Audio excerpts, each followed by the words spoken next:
Okay guys, so today I'm going to look at Jesus Olivares' performance this weekend at the Sheffield 2023 Powerlifting Championships. So this was IPF related. This was a whole IPF event, and most of the tested lifters in the United States, they either went to the USAPL and did like Raw Nationals, or they've been doing IPF, which is Powerlifting America in the US. So Powerlifting America qualifies them for IPF Worlds, which is basically, you know, the major meet, and then this one was a huge money meet. There's a big payout. So Jesus, I interviewed him a year ago, and you see his opener there, 425, which I don't know exactly, guys. Let me look. 425 is like 940-ish. Let's see what we got here. So that opener was 936. So not shabby at all. But anyway, so Jesus, I interviewed him a year ago, and he was telling me about how he was going to go to Sheffield, and that's when he was really going to try to break Dan's record. Because I was wondering if he was going to do it at IPF Worlds or whatever in South Africa, and he's like, I'm going to wait till 2023. And he freaking did it. So this is the all-time highest total by a raw lifter. That's in knee sleeves, no knee wraps. So highest total ever. I think he broke Dan Bell's record by like 25 pounds roughly. So here we're looking at his second attempt of 1,003. So I believe this is an all-time PR for him, even on the second attempt. His PR coming into this was 992. This is 1,003, 455 kilos. And the one thing that's always impressed me about Jesus is his depth, because a lot of times with bigger guys, their depth can look a little suspect. But he's someone who, every time I see him squat, whether it's in training or at a meet, his depth is always buried, and you can see multiple vantage points here, clearly below parallel. It almost looks like he's dunking, you know, the depth basically off his calves, like full depth. So that's insane, 1,003 squat. Now, Ray Williams has the IPF record, or USAPL record for squat, which is, I believe, 1,070. So he's still a ways off that, but this is 1,036. I believe this is the second heaviest raw squat in knee sleeves of all time, behind Ray Williams, who Jesus told me in the interview, you guys can go back and look, he really reveres Ray Williams. Ray Williams is the guy he looks up to, which makes sense because he came along and basically broke all his records in the USAPL as, I believe, a super heavyweight. So he's about 393 pounds here. And that's one thing I got to point out. I know there's obviously a lot of skepticism with drug-tested lifting, but regardless of if we even just threw out the drug-tested portion, he's still the strongest guy out there. So let's look at this one. This is 1,036 pounds, 470 kilos, 1,036. Still buries the depth a little slower because he had to control it a little more, but he still knocks it out. So he's now basically 44 pounds. And can you believe somebody red lighted the depth on that?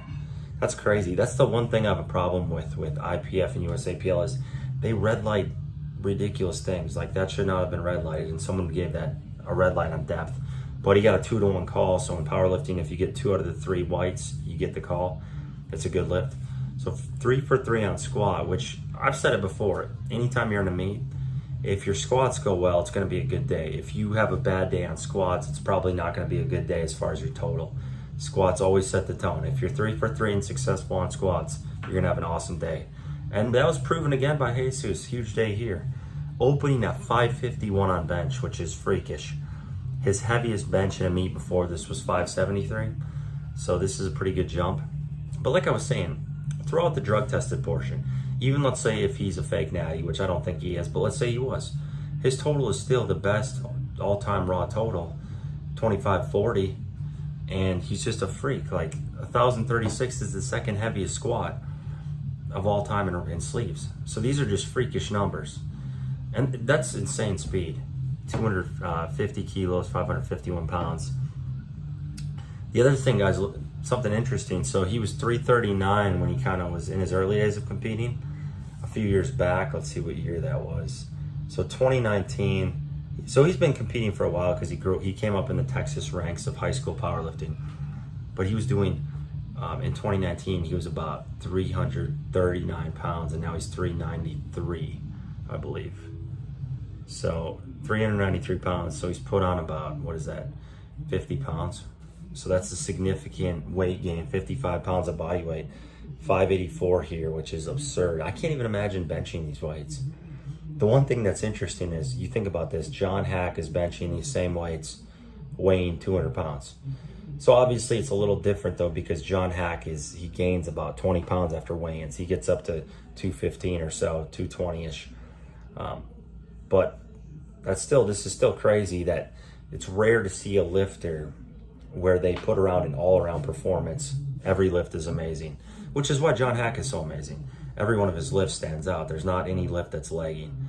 But Jesus here, 584 bench, goes up to 600, 601 on his third, which I don't know what the highest IPF benches have been. I heard Thomas Davis, TD Smash, had one of them. He held one of the records, because Thomas Davis, believe it or not, was benching 600 natural before he went over to the dark side, and now he's at like 705, 720-ish. So he had a hell of a bench naturally, I remember. 601 here. Let's see how this one looks. Pretty long pause, and there's a little bit of a stick about 2/3 of the way up. Let's see if they call a sticking point there. I know he obviously got the lift. He got a red light by one side judge, which I would assume was for that little bar dip, that sticking point on 2/3 of the way up. So 6 for 6 with a 1,036 pound squat and a 601 deadlift, 601 bench. That's gonna be a good day. Easy opener on deadlift, 816. And guys, this is a stiff bar, so that you got to realize, like, compared to say a kabuki deadlift bar, this is so much tougher. It's not even in the same realm. There's no bend. It's harder to hold on to. It's just a different ball game here, guys. So that, very impressive. 879.6. So the reason he did this little chip here is well, I think this would secure the total. I don't know what total goal was. I think 2,500 maybe, or 2,518 maybe, to tie Dan Bell. So I think this was actually to break Dan Bell's record, I believe. So this was 880 pounds to break Dan Bell's total record. So we went for a little chip over it. This probably put him at like a 2519 total or something like that. I don't know for sure. But this is freakish strength, because his PR coming into this on deadlift was 887. He had the highest deadlift in tested lifting. The Christoph Wierzbicki guy, I think he wore suits. He always wore like a single ply suit, so that's why his wasn't there. But this is 880 pounds. Just smashes it. And the grip strength is very impressive. That was always the thing I most was concerned about with Jesus, was his grip. I just was never sure if his grip was gonna hold up. So we got a red light again there. I don't know what for. Maybe his lockout was a little soft. That's the only thing I can think of. But that locked up a huge number going into his third attempt. So he's 8 for 8 at this point, guys, at the biggest IPF meet in the world so far. This is a massive meet. And let's see what he's going for. So 904, which, you know, he hit in training a few times, so I'm not surprised to see him attempt this, because he's hit this in training probably 3 or 4 times over the years.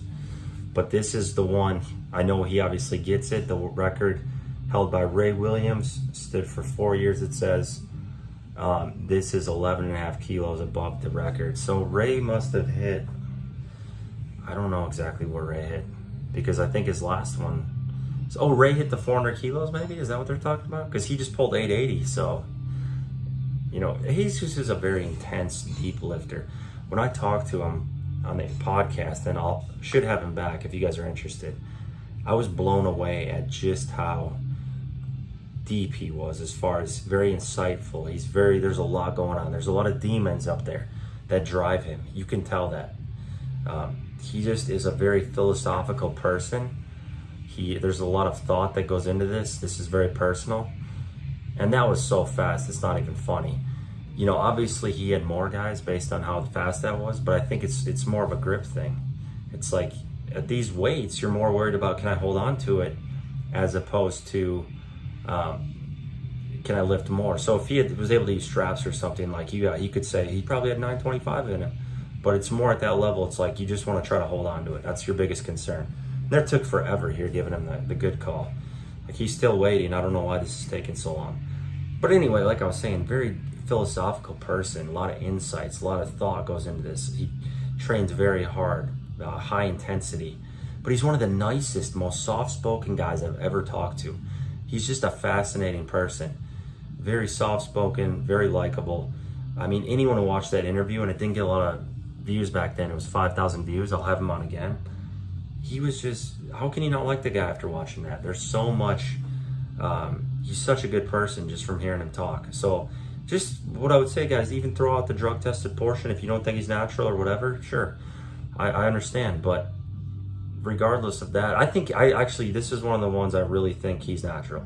Taylor Atwood, I think Jesus, trying to think of others where I'm like, yeah, I think Chance Mitchell too. There's some guys I really think are natural, and he got the lift 25-40 day. But if you guys like this video, I can do more like this on some of the other lifters in different meets.